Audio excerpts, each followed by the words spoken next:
It's Man Movie, once again, in our new studio. Here we are. Which used to be a pornography set. And Yes. may still be, Yes. depending on how the night goes. We'll see where, the evening takes us. So this week we reviewed a classic, not movie, but film, Demolition Man, starring Sylvester Stallone, from 1993. Best Oscar, right?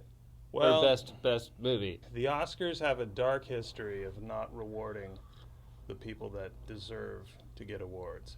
I'll look this up, but I don't think Demolition Man was nominated for Best Picture. Best Picture, yeah. It should have been, but I don't believe it was. It should have won, but I don't even think. Yeah. I don't even think it was nominated. They were cheated. Demolition Man stars Sylvester Stallone, Sandy Bullock, and good old Wesley Snipes. Wesley Snipes. Got Dennis Leary. Dennis Leary wearing a trench coat, which I think is the best version of Dennis Leary. It has the Hispanic guy that was pretty popular in the 90s. Wasn't he like Richie Valens or something? Or is that another guy?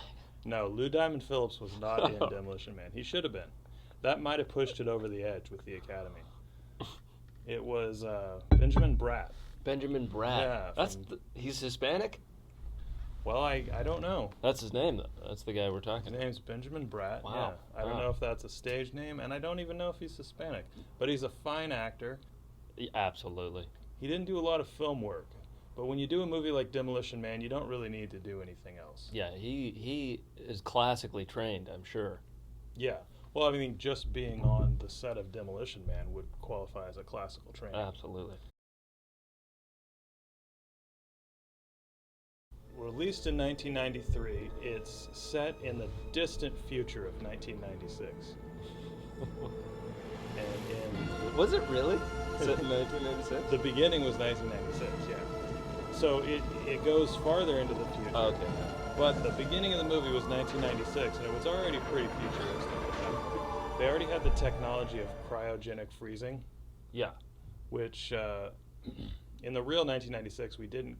You know what I think it was? I think the scientists saw Demolition Man and learned of what ethical dangers could come from cryogenic freezing, and decided, let's not even develop this technology. Yeah, this is dangerous.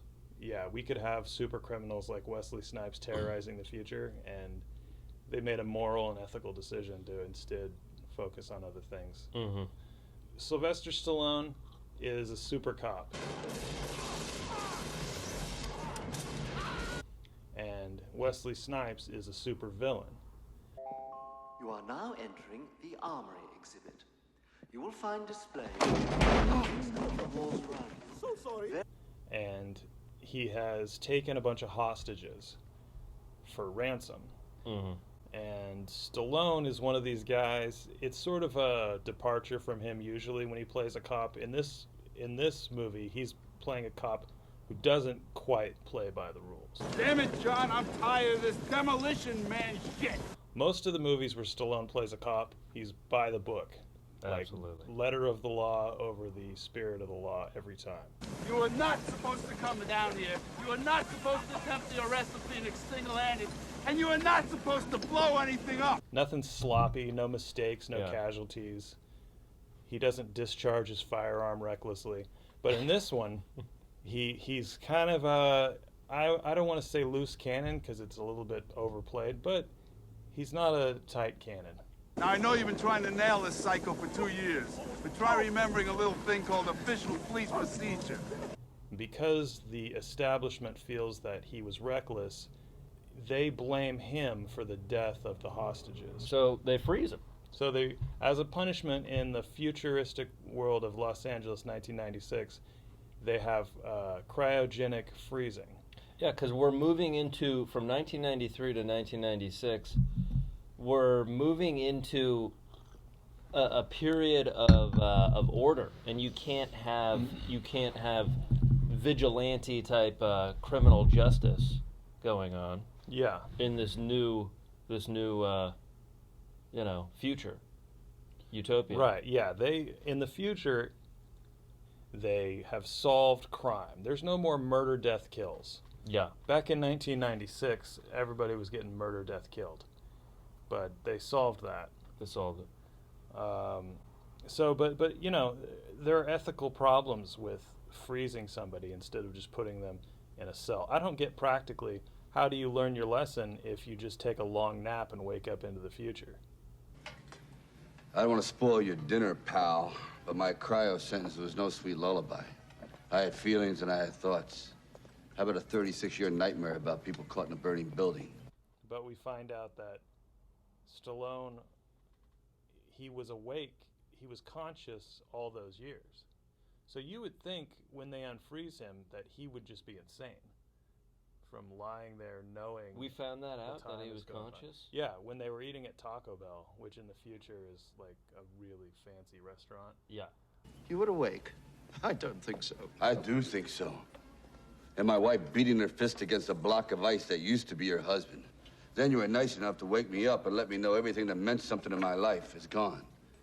It would have been more humane to stake me down and leave me to the fucking crows.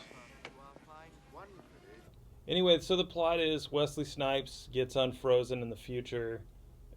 That's another thing that didn't make sense at the time. He's up for, parole. He goes up in front of the parole board, like 30-some years later, and they're asking him if he feels remorse. Which, why would you feel remorse if you've just been dreaming for 30 years? Mm-hmm. You just got to hope that you had a dream that led you to feeling remorse. That's and then ridiculous. You can convince. That's a good point. I didn't even think about that. They wake him up, they go, hey, since we walked you from the cryogenic pod to this office here, have you felt any remorse? Yeah. And then he's just going to be confused, like, wait, what happened? Yeah, he's like, you guys froze me like a minute ago. Yeah. He's not going to know it was 30 years, so he's going to be like, and they preserved him. It's like, you still look exactly the same as you did 30 years ago? Did you a favor, Right, yeah. Yeah. Anyway, so Wesley Snipes, he breaks out of his handcuffs while the parole board is interviewing him. Mm-hmm. And then he just goes on a violent killing spree because he's pure evil at heart. Excuse me, museum patron. Can I... And the cops of the future, they're not used to dealing with this. They're used to dealing with people who swear in public, I think, is probably the biggest crime. No one's been murdered since the 90s. No one's been murder, death, killed since the 90s. Yeah. Zachary Lamb. How was the fiendish Simon Phoenix apprehended back in the 20th? 12-state manhunt, satellite surveillance, a video bite on unsolved mysteries. None of them worked. In the end, it took just one man, one cop, John Spartan. John Spartan? That's right. They called him the Demolition Man. And then one thing was nice was seeing the warden from Shawshank Redemption playing the same guy he always plays. But the black guy? No, not the warden. I'm thinking of the old wise black guy. No, the Morgan Freeman, his cousin. Oh, that guy? No, I don't think he was in Shawshank. You're right, he wasn't in Shawshank. But he was in Hudsucker Proxy. Okay. Yeah. Well, that's something. Yeah. But yeah, we see the warden. He wasn't that evil, actually. He was a little bit of an asshole. He didn't like the idea of bringing back an old cowboy from the Wild West of the 90s. He had a problem with it. Hunting down an escaped cryocon by releasing another one? I am unconvinced. It would be like, like if Black Bart was unfrozen today and started robbing stagecoaches. I think we'd need to get somebody like Wyatt Earp out to try to catch him, because we wouldn't understand. Like, what's he doing with that old school TNT dynamite blowing up safes on a Wells Fargo stagecoach? We wouldn't be able to compartmentalize that. Yeah, we would just with be our modern confused. minds. Yeah.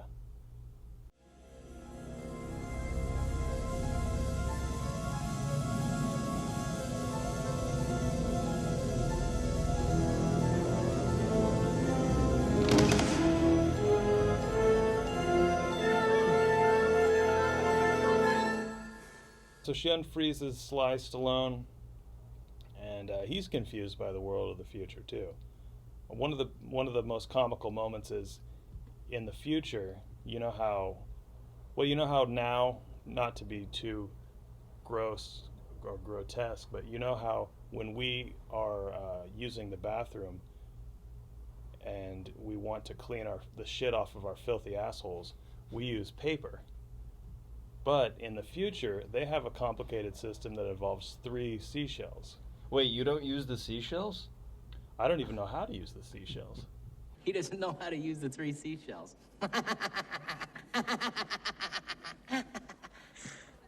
I love how that's some big evolution in technology. It's like 3 seashells. You would think it would be like a robot that, like, you know, I don't know, does something to your asshole and cleans it. My hope for the future is that robots are just doing things to your asshole at all times. Things that people won't do. It's a dystopian future. It's one of these things where law and order goes a little bit too far and personal freedoms are hampered, and Dennis Leary has a cool speech at the end where he goes, I don't want to be told what kind of foods not to eat. I want to get cancer. I want to get lung cancer. I want to smoke. I want to get clogged arteries. I want to eat cheeseburgers. I want to run through the streets naked with green jello all over my body reading Playboy magazine. Why? Because I suddenly might feel the need to, okay, pal? Yeah, because they've completely astroturfed society. And it's lost its edge. It's lost its edge, and people are just they have no. There's no individualism. How much freedom do you want? How much liberty do you want? Do you want to live in a little bit of a dangerous world, or do you want to live with seashells up your ass and you can't swear without a ticket coming out of the wall? Yeah, you have sex with a hockey helmet on. I love that scene, by the way. Do you want to have sex? Sure, absolutely. I was wondering if you would like to have sex.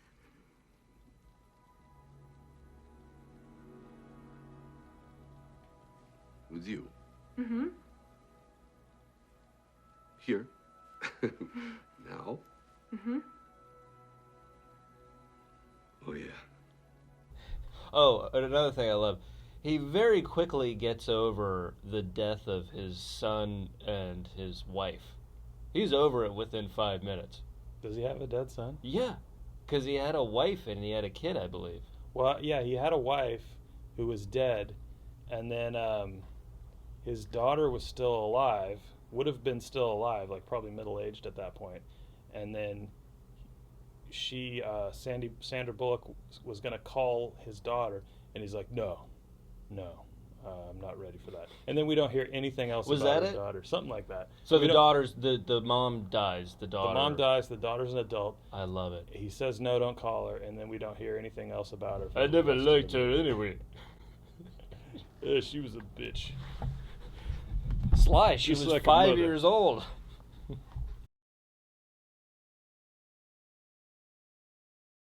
We never find out what Simon Phoenix's deal is. Is he just an asshole? Is he just wild? He's just evil for the sake of evil? He's evil just to be evil. Oh, you know what part I loved is when he's busting out of the prison and he takes the guy's... I remember that from when I was a kid. He took the guy's eyeball. He, like, stabbed a pen into the eyeball, pulled out his eye, and, like, held it up to the little scanner thing, you know? Yeah. And the door opened. I remembered that as a kid, and I remember thinking Simon Phoenix was like the coolest dude ever. Yeah. Yeah. I wanted to be just like him. He was so cool back in the day. What's his name? Wesley. Wesley Snipes.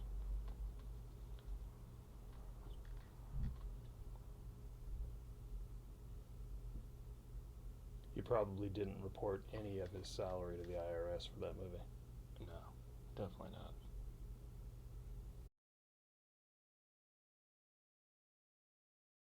We've said all there is to say. Yeah.